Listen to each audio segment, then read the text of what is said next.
Cold nights have started to settle in here. Turmeric really doesn't like that too much, and as you can see, it's starting to die back. So now here in early November, it's time for us to cut these away and see how we made out. I am looking forward to seeing how a couple of these small little tiny pots made out. I don't think they're going to be all that good. These were just some ones that didn't sell this year, so we kept them. But as you can see, obviously, probably too small of a pot. But we'll find out.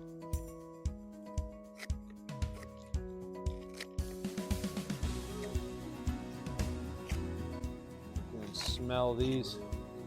Has that turmeric smell to them just when you make the cuts.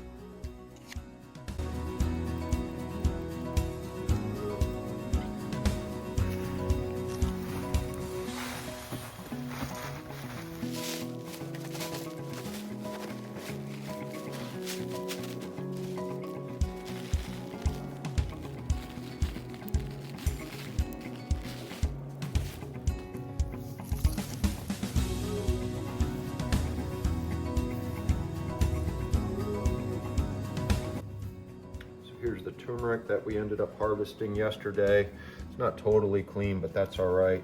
All I'm gonna do now is start breaking away some of these fingers. We're gonna put them in here. We'll clean these off. We'll get them ready for the freeze dryer so we can turn them into powder. But best thing to do in order to get all that dirt out that's in there is to just snap those off. And then that way you can get that dirt that's hiding in between the fingers out of there. And then you end up with a pile like that, which we'll end up putting into the food processor to slice them up so that we can put them into the freeze dryer and start drying them to powder.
Here's the crowns of what we harvested.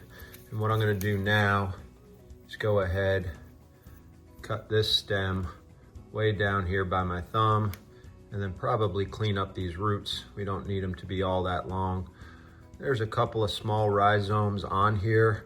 I've done them both in the past where I've done it without much of any of these rhizomes, where it's more, let me see if I can find one here, more like this, where they've all been kind of broken off, but there's still some pieces in there.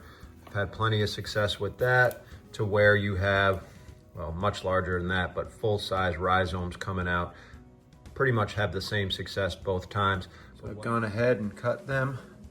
Now I'm just gonna let them stay here for about 2 days to just cure a little bit. You can still see that vibrant orange, yellowish color on these, and I just want to kind of let them slightly scab over. That'll just help prevent any rotting issues that might occur if I didn't do that. After 2 days, I'll get them into pots or back into the grow bags where they can overwinter. You can overwinter them directly in the ground outside. You just want to keep an eye on them, make sure that that soil's not getting too wet so that they don't rot out. You can also just put them in an unheated garage or an unheated greenhouse. Bring them on out in the early spring, and you'll start to see them growing. For our area here in Zone 8A, sometime around late March, you'll start to see them break the surface of the soil. And we'll be harvesting them again come next November. If you have any questions or suggestions, please put them down in the comment section below, and we'll see you on the next video.